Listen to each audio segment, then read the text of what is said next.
It's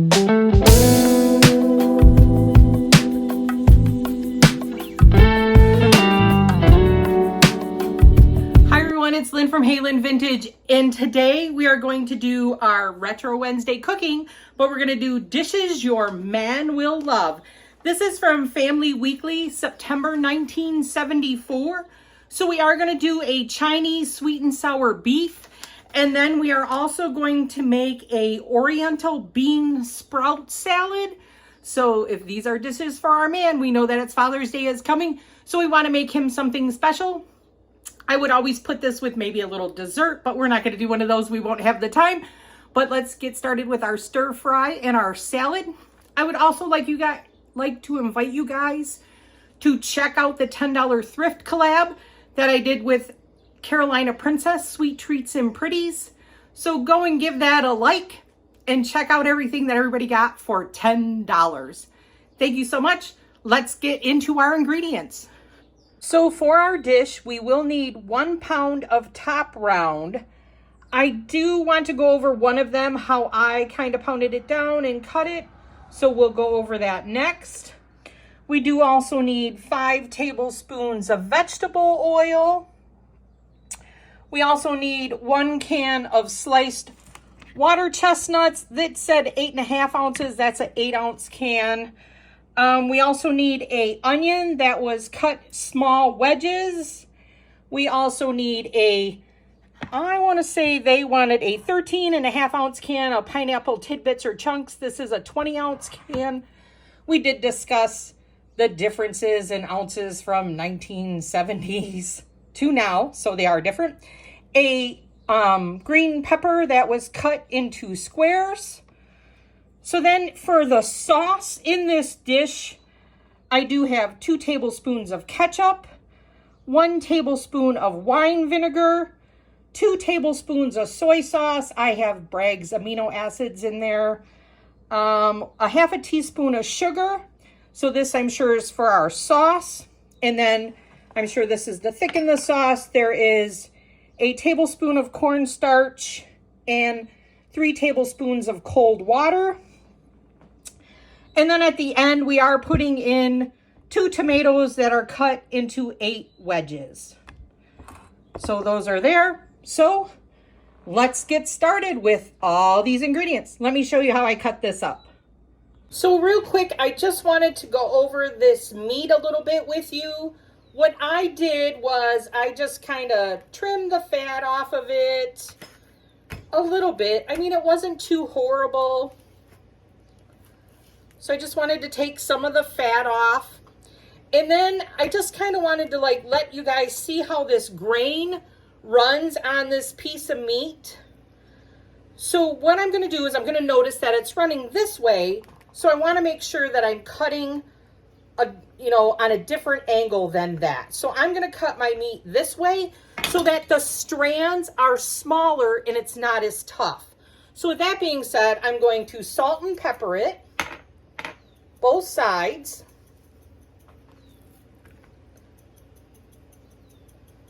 Real quick. And then I'm going to hit it with, see those grains, how that's going that way? We want to make sure we're cutting this way. I'm going to take a meat mallet. I'm going to just pound this down on both sides real quick.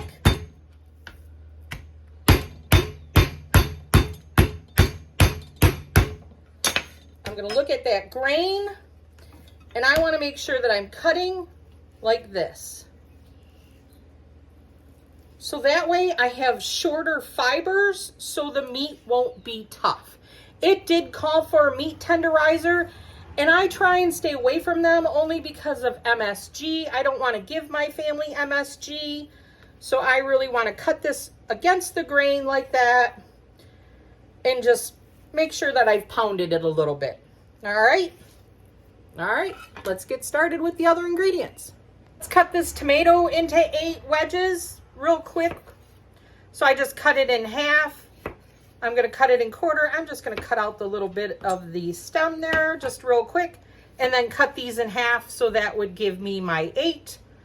So I got 4 on one side, half, cut off some of the stem, 8 wedges. So I thought it would be kind of fun to use the Farberware wok here. So we're going to add 3 tablespoons of oil to this. So I'm going to add about half of that oil that I had. And then we're going to add our beef, and we are going to stir fry our beef right here in this pan. So all of the instructions that I read on using the Farberware pan, it was to have it on 350 degrees. So that's what I do have this on, is 350 degrees.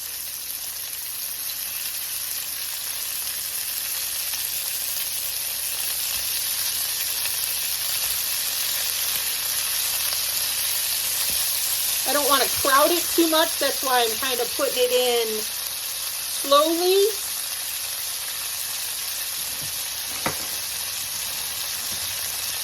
Because otherwise we don't want it to poach. And remember what I said before, if it's sticking to the bottom, give it a few minutes for it to caramelize, and then it'll come loose.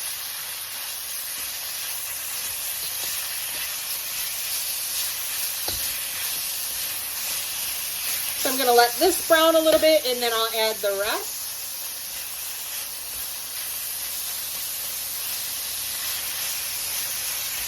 Kind of fun. You could do it table side, right? All right, let's let these get browned a little bit. You know, you can always do, because this meat was quite expensive. Meat has really gone up. It was $8.49 a pound, and I only bought just almost just a pound. So you could use pork. Pork is still a little bit cheaper right now. There is talk though that Smithfield is closing its plants. I don't want to get into all that, but so you might want to purchase your pork now before they do close their plants and move them to China. So anyways, I don't want to get into all that, but we just want to stir fry our meat, whether you're using beef or pork. You still want to make sure that you are looking at that grain and going against that grain. Okay? Let me wash my hands.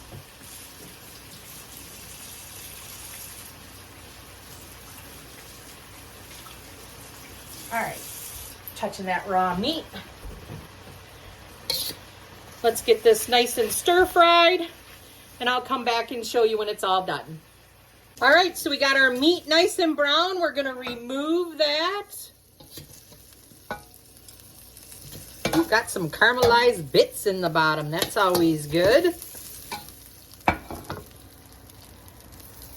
Get all this meat out of there that we stir fried. So then to this pan, we're gonna add the rest of our oil, the 2 tablespoons. And then we're gonna basically, stir fry or saute our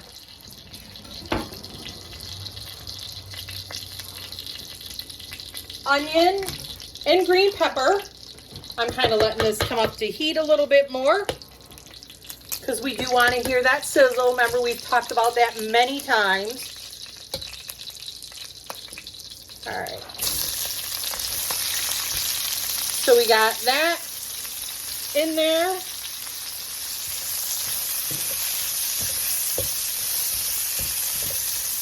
Our onions and our green pepper.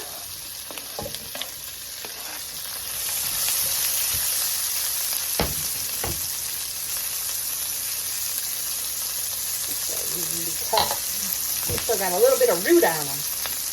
Get them off. All right. So we're just going to saute our onions and our green pepper and our water chestnuts. I'm letting this get a little bit soft. Let this get some of those nice crunchy bits off the bottom.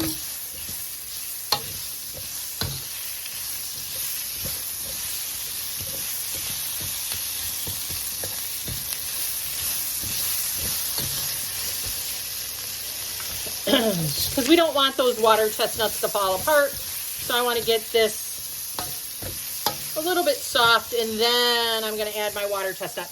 The water chestnuts are drained. So we're going to add those in there.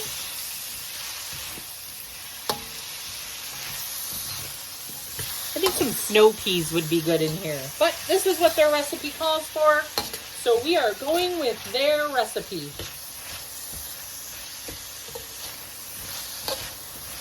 Ooh, it's clearing off all those crunchy bits on the bottom, really making our onions and our green pepper look nice and caramelized. All right, our vegetables look nice and wilted, so we're gonna add our pineapple. I'm not going to quite add all of this because they only wanted a 13-ounce can. So we're going to put that on. We're going to let this cook a little bit. So this sauce is the 2 tablespoons of ketchup, the 1 tablespoon of wine vinegar, 3 tablespoons of soy sauce, and the half a teaspoon of sugar. So I just wanted to make sure we got all that in there. We're going to mix this up pretty good.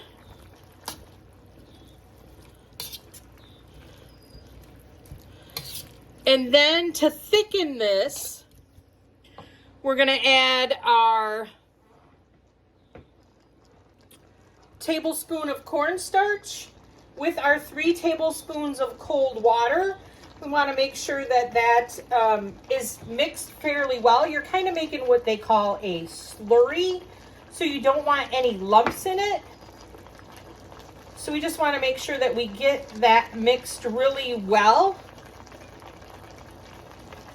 with our cornstarch, because we don't want lumps in our sauce.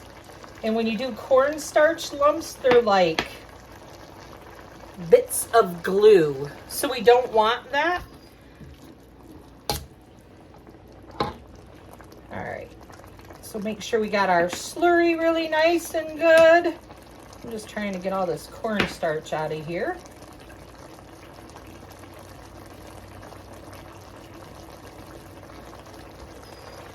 And when you do this, you do want to mix this because it will, we don't want it to, we don't want lumps. And usually like cornstarch also makes it like really glossy. I had kind of put it in 2 different things. See, look at that. All that juice is nice and thick. All right. So we're gonna add our meat back to our skillet.